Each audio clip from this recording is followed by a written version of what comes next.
When the schedule came out, a lot of folks thought Texas traveling to Florida was going to be a marquee matchup. Arch Manning traveling to the Swamp to take on a Gator squad that was a dark horse CFP contender. But then reality hit. Texas loses their first game of the season in Florida. Well, yeah, things aren't going great for Gainesville, sitting at 1-3 on the season. It is a matchup of Texas and Florida that we have not seen too many times. Texas leads the all-time series, 3 wins, no losses, 1 tie. Texas has also won 9 straight road games in conference play, and this is a Florida team that is 1-3 on the year, and that is their worst 4-game start since 1986. We say that to set the scene to then bring in the two guys who know the ins and outs of these programs. Chip Brown, who covers Texas for 24/7 Sports, and Graham Hall, who also covers Florida for 24/7 Sports as well. Chip, I want to start here, obviously, with the ranked team. I want to go to Texas and look at Arch Manning because entering the year, all the hype was surrounding Arch Manning of how great he was going to be, the reins of the program being given to him and bringing Texas back. And then the Ohio State game happens, and it's a loss. But since that loss, he's been one of the better QBs in the SEC, being responsible for the most amount of touchdowns in the conference. The narrative there in Texas, what is it now surrounding Arch and his play? Well, the hope is, and Steve Sarkisian certainly alluded to this on Monday, that Arch Manning is no longer pressing. This is a kid, obviously, who has faced very little adversity in his athletic life. He's been anointed as the next great one since he's been in 8th grade. And obviously in the Ohio State game, he had real struggles. And then against UTEP, he had 10 straight incompletions and heard boos from Texas fans after the 9th of those 10 straight incompletions. He bounced back. He had a conversation with Steve Sarkisian. Sarkisian said, hey, don't get frustrated at yourself. Take out those frustrations on the opposing defense and think more about your teammates as opposed to just what struggles you're going through. And we saw him beat up on one of the worst teams in FBS in a 55-0 rout of Sam Houston, where he accounted for 5 touchdowns. So this is the first, time he'll be back in a true road game since the Ohio State game.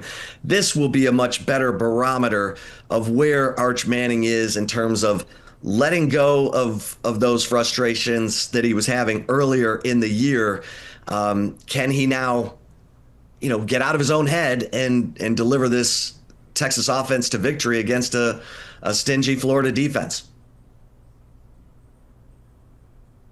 Yeah, for Florida, they're in a much different quarterback situation where you've yet to see the performance from a guy like DJ Lagway that many fans were expecting. He had all the preseason Heisman Trophy hype, but much of the storylines surrounding him this year have been his lack of availability. He missed all of spring camp. When it came to throwing, he was a modified participant. And then in fall camp, right before, he suffers the calf strain where he misses the majority of fall camp, wasn't able to practice fully until 12 days before the season opener. And he looks like a guy who missed out on much needed, valuable development time. He still struggles to read defenses.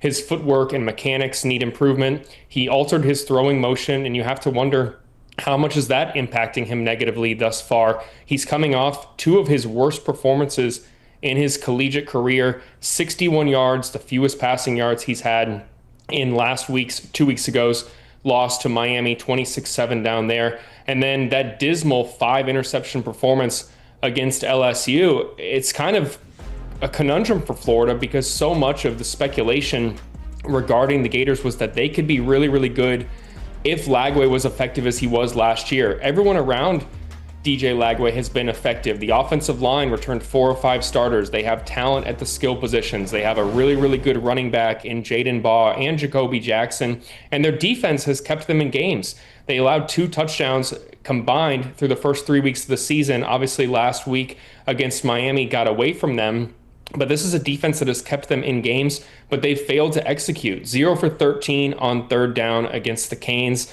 and they've just struggled to create the downfield explosives. Fans are wondering when they're going to see the DJ Lagway that they saw last year, or even if he's capable of playing to that level, just knowing how much he has battled over the previous 9 months to even be able to play this season. And now going against a vaunted Texas defense, is he going to be able to have the success that could facilitate a turnaround for Florida this season? It remains to be seen, and it's probably the biggest question on Florida's side heading into this game. Yeah, so many ways to look at this game. And I guess before we go even further, I need to tell everyone, in case they do not know, I am a proud University of Florida alum. And Graham, that brings me back to this point, because I know a lot of Gators. I don't know many people who want Billy Napier to remain the head coach of the Florida football program. How desperately does he need a win? Forget it like that. I should say he just needs to try to get a win. What is the state of the program, and how can we move forward given all these shortcomings to this point? Yeah, Florida fans know that this team is not achieving. And while Florida players and coaches may sit here and say that they don't pay attention to the outside noise, they would be quite ignorant to not know the narrative surrounding the Florida football program right now. In short, Billy Napier is on thin ice. There are people calling for him to no longer be the coach, not even just this season, dating back to last year when Florida started 1-2, and then obviously they showed improvement, ended the year on a 4-game winning streak that bought him some time.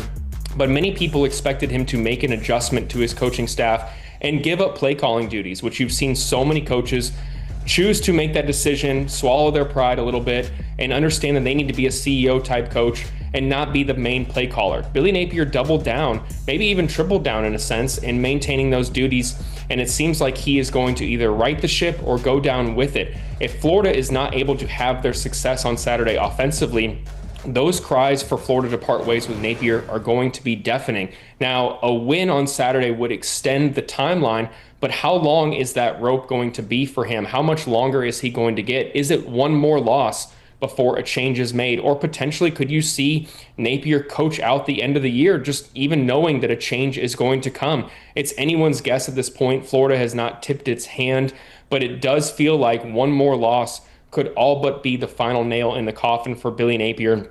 And Florida could be making a third coaching change in a decade, which for a place like the University of Florida seems like that is just not up to the level of expectation that fans expect. But we're getting closer and closer to that happening, barring an unforeseen and maybe even unlikely outcome on Saturday. And it all starts with DJ Lagway's ability to be successful. And as every coach would tell you, it comes down to the coaching staff to put the players in position to be successful. And many people rightfully question whether Billy Napier is the guy who can do just that. Yeah, the tweets are out there, people tracking planes to see something flying from Gainesville to different spots all across the country, just to tell you how the fan base feels right now. Chip, you look at Texas and you figure, okay, what do they need to do and how can they get a win? Well, first, they've got to eliminate these penalties. I mean, Texas right now averaging 78 yards per game in penalties. And against Ohio State, those penalties were killers. Poorly timed. I mean, extended a touchdown drive with a defensive face mask against their best player on defense, arguably, Colin Simmons, who has not gotten off to the kind of start he would have liked. But Texas has got to eliminate those penalties. In the defense, this is a matchup of two of the best tackling defenses in the country. Florida has only missed 23 tackles. Texas has only missed 26 tackles. That's an average of 5 and 6 tackles missed per game. That's pretty good. This Texas defense has got to suck the life out of that Florida offense, suck the life out of the swamp.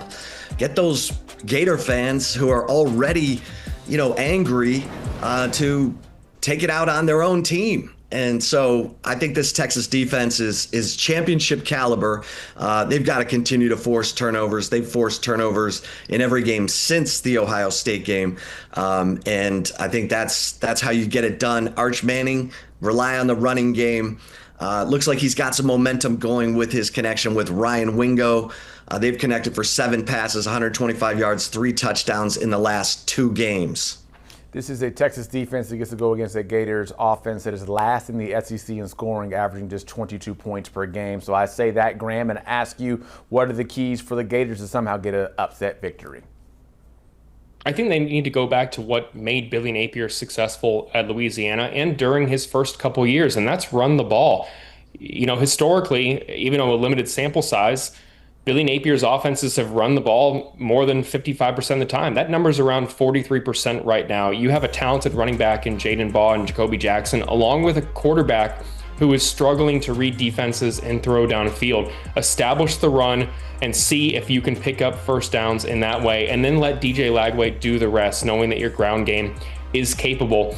Also, offensively, Florida needs to limit penalties. That has been a huge issue for a really talented offensive line coming into this season. Their inability to avoid negative plays. There have been unnecessary holding calls and false starts, which you're not going to expect from three redshirt senior starters that you have had there throughout the tenure. They need to avoid shooting themselves in the foot. And on defense, they need to get takeaways.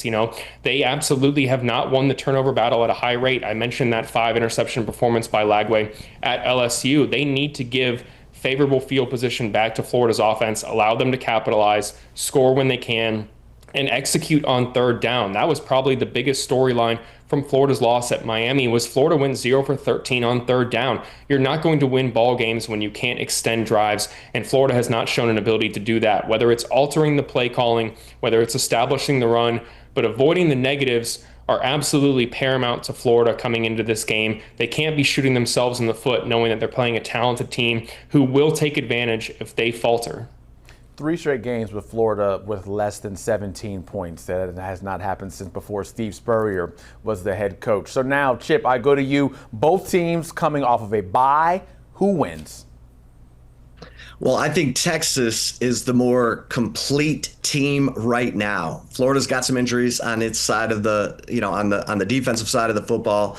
I think Arch Manning knows now, even if it's raining, that he's got help. He doesn't have to try to do it all. When he's under pressure, he can throw it out of bounds, take the sack, not throw it up for grabs like he did in the first couple games this season. I think Texas, in a sloppy, low-scoring game, wins this 17-10. Yeah, I think that you're going to see Texas score a few more than that, given those injuries that you mentioned, Chip. Florida's missing a pair of starters in their secondary, and Dijon Johnson, who suffered a season-ending injury at that loss at Miami. And then Aaron Gates was a guy that Florida was hopeful that they dodged a bullet with, but he's going to undergo surgery. That is another blow to a Florida secondary, which has been really effective. And then the interior of the defensive line, missing too many key guys. Caleb Banks returned and was a potential first-round pick, but has played just 29 snaps, and we don't know if he's going to return this year. Is Mekhi Barrow going to be available? Florida's defense has been impressive, but they're too banged up, in my opinion. And Florida, offensively, I can't sit here and be optimistic that they're going to be able to execute given the caliber of the opponent and given what we've seen thus far. It's kind of one of those you fooled me too many times things, and until you see it, it's not really fair, in my opinion, to believe that the Gators are going to have a potent offense on Saturday. So I'm going 31-17 Texas, and I think that those cries for Billy Napier to no longer be the head coach are going to be near deafening if they already are not.